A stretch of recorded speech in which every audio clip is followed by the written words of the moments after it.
नमस्कार दोस्तों, आप सभी का हमारे YouTube channel civil engineering solution study में एक बार फिर स्वागत है। और आज हम इरिगेशन इंजीनियरिंग का थर्ड लेक्चर लेकर आए हैं और आज इस लेक्चर के माध्यम से हम आपको बताएंगे rainfall and run of water कि रेनफॉल क्या होती है और रन ऑफ क्या होता है।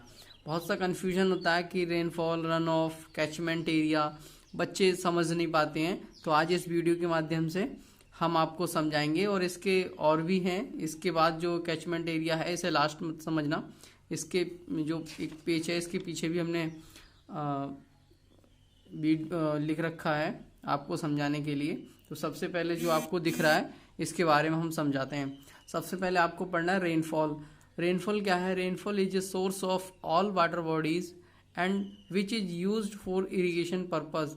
Rainfall measure by the rain gauge in centimetre. ठीक है, तो जो अगर आप नोट्स बना रहे हो तो वीडियो को पॉज करके ये नोट्स कर सकते हैं। इसका मतलब है कि जो रेनफॉल है वो सभी जो वाटर बॉडीज हैं जैसे रिवर, लेक, जलाशय, जितने भी उनका क्या है एक सोर्स है वर्षा। क्योंकि जब वर्षा होती है तभी हमारे तालाब, नदी, नाले और जो वाटर बॉडीज होती हैं उनमें पानी आता है।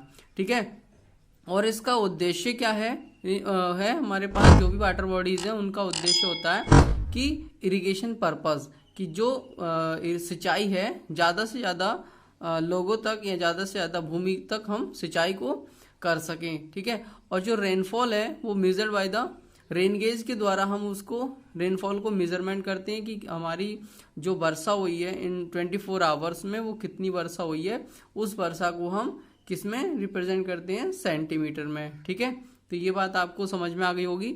अब उसके बाद होता है रन ऑफ। रन ऑफ क्या है? When moistures fall to the earth surface as precipitation, a part of its evaporates, some goes to underground and some remaining goes to river, lake and ocean. This is called run off. ठीक है, अगर English में आपको समझना है तो English में भी लिख रखा है। अब मैं इसका हिंदी बताता हूँ। अब रन ऑफ होता क्या है? देखिए, जो भी हमारे पृथ्वी पर या फिर जो अर्थ है भूमि पर जो भी फॉल होता है, मॉइस्चर्स का जो फॉल होता है या बारिश होती है, तो बारिश होने के बाद क्या होता है उसका कुछ जो पानी होता है, कुछ पानी हमारा बारिश होने के बाद धूप निकलती है तो इवोपरेट हो जाता है, मतलब भाप बन जाता है। और कुछ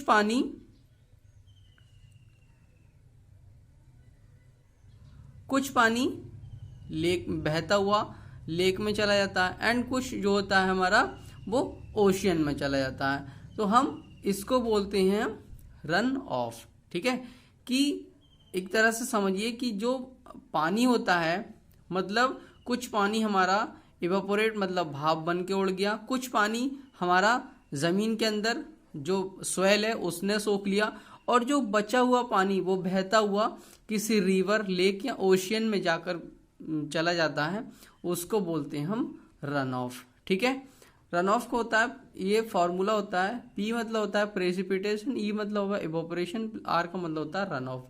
अगर इनको हम इवोपरेशन प्लस रन ऑफ को अगर जोड़ दे तो हमारा क्या हो जाता है?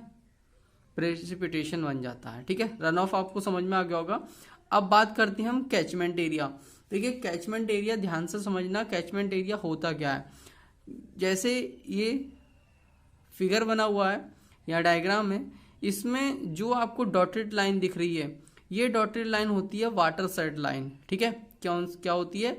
Water side line. और ये होता है कैचमेंट एरिया। देखिए, प्रत्येक चाहे वो जो जितनी वाटर बॉडीज हैं, चाहे हमारा लेक हो, रिवर हो या फिर ओशियन हो, सभी की जो होती है वो वाटर साइड लाइन या जो कैचमेंट एरिया होता है, कैचमेंट एरिया वो अलग अलग होता है। जैसे किसी तालाब है, रिवर है या फिर कोई डैम वगैरह है तो उसका जो कैचमेंट एरिया होगा वो अलग अलग होगा। अब कैचमेंट एरिया होता क्या है? देखिए, कैचमेंट एरिया मतलब जैसे कोई ये हमारे पास वाटर बॉडीज है ना। ठीक है, मतलब एक जलाशय है जहाँ पर पानी इकट्ठा होता है। अब ये जो पानी है वो जितने भी एरिया से आ रहा है, जैसे मान लीजिए ये एरिया है, इतना एरिया से जो पानी इसमें बहता हुआ, बारिश हुई, बारिश होने के बाद जितने भी एरिया से ये पानी इस जलाशय के अंदर आ रहा है, मतलब यहाँ पर स्टोर हो रहा है, तो वो उस पूरे एरिया को हम बोलते हैं कैचमेंट एरिया। फिर यहाँ से जो भी रिवर या नदी निकलती है तो वहाँ पर हम जो है इस जलाशय में एक डैम बना देते हैं, और डैम से क्या होता है, जो पानी यहाँ पर स्टोर हो जाता है। उसके बाद क्या होगा कि रिवर है, रिवर या फिर जो भी आपका या लेक वगैरह हो, यहाँ से हम उसे निकाल देते हैं। ठीक है, तो ये चीज़ कहलाती है कैचमेंट एरिया। ठीक है, उसके बाद क्या होगा, ये वाटर साइड लाइन समझिए। वाटर साइड लाइन होती क्या है, वाटर साइड लाइन जो होगी वो ढालू किनारे पे बनी रहती है। जैसे मान लीजिए कि कोई ढालू है, जैसे सपोज दैट अगर इन दो को इस तरह से किया जाए, इस तरह से स्लोप बनाकर ये, ठीक है, तो क्या होगा कि जो कैचमेंट एरिया, अगर इधर कोई जलाशय है, ठीक है, इधर, तो जो बारिश का पानी होगा वो इस साइड आएगा और इधर जो होगा वो इधर गिरेगा, तो इस बीच को हम बोलते हैं वाटर साइड लाइन। मतलब जहां से पानी जिस स्लोप से, जो भी स्लोप है उस स्लोप से पानी इस जलाशय में आ रहा है उसको हम बोलते हैं वाटर साइड लाइन। ठीक है, कैचमेंट एरिया भी समझ गए, वाटर साइड लाइन भी समझ गए। उसके बाद नेक्स्ट है हमारे पास टॉपिक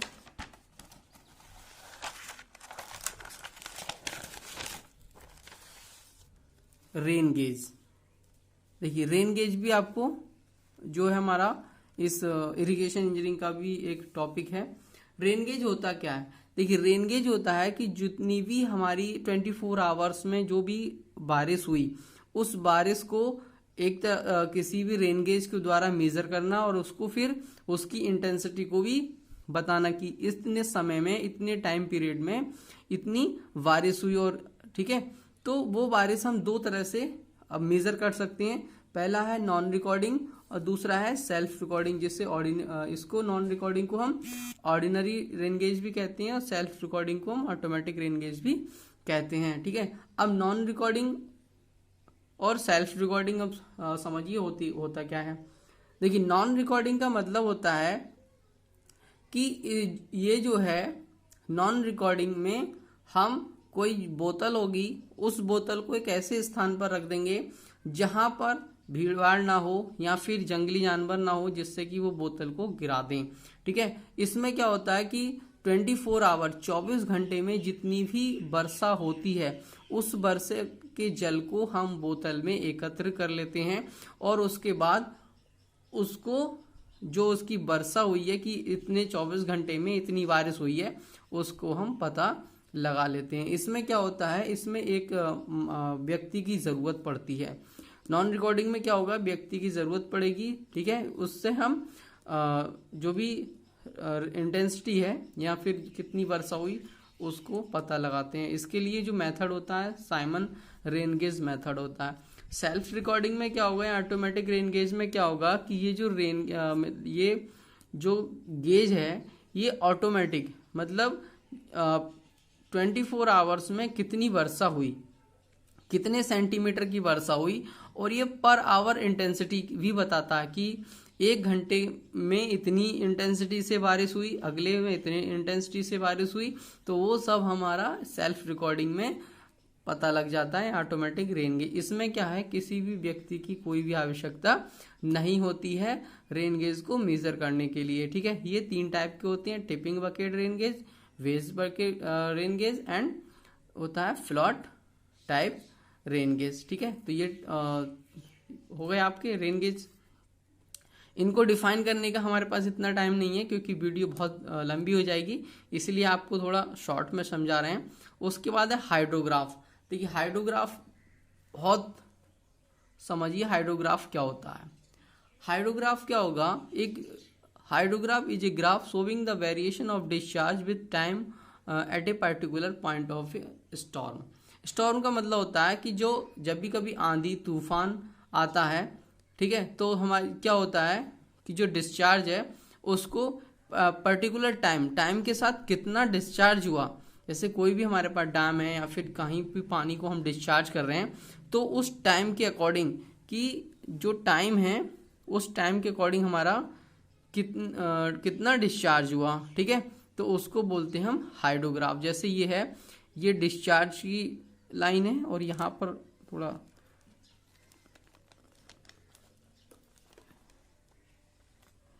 जैसे ये, ठीक है, ये हमारी हो गई टाइम, ये डिस्चार्ज हो गया और ये टाइम। अब यहाँ पर इस ग्राफ से आपको साफ दिख रहा होगा कि किस टाइम में जो डिस्चार्ज है वो कब अधिक है कब कम है।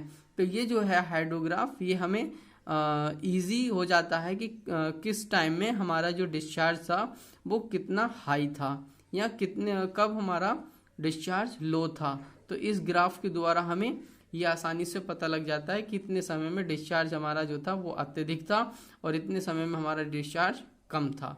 ठीक है, तो ये ग्राफ हमें आसानी से बता सकता है। उसके बाद हमारा आता है यूनिट हाइड्रोग्राफ। देखिए, एक हाइड्रोग्राफ होता है, दूसरा यूनिट हाइड्रोग्राफ होता है। यूनिट हाइड्रोग्राफ का मतलब होता है कि जो भी हमारे पास जो कैचमेंट एरिया होता है उसमें एक मतलब कितने यूनिट से रन ऑफ हो रहा है, कैचमेंट एरिया में कितने यूनिट से रन ऑफ हो रहा है। इसमें जो होता है हम जो मोस्टली 1 सेंटीमीटर और 1 इंच का रिजल्टिंग शो करते हैं। ठीक है, यदि हमारा जो कैचमेंट एरिया में रन ऑफ जो है वो 1 सेंटीमीटर है या फिर या 1 इंच है, तो उसको रिप्रेजेंट करने के लिए हम यूनिट हाइड्रोग्राफ का यूज करते हैं।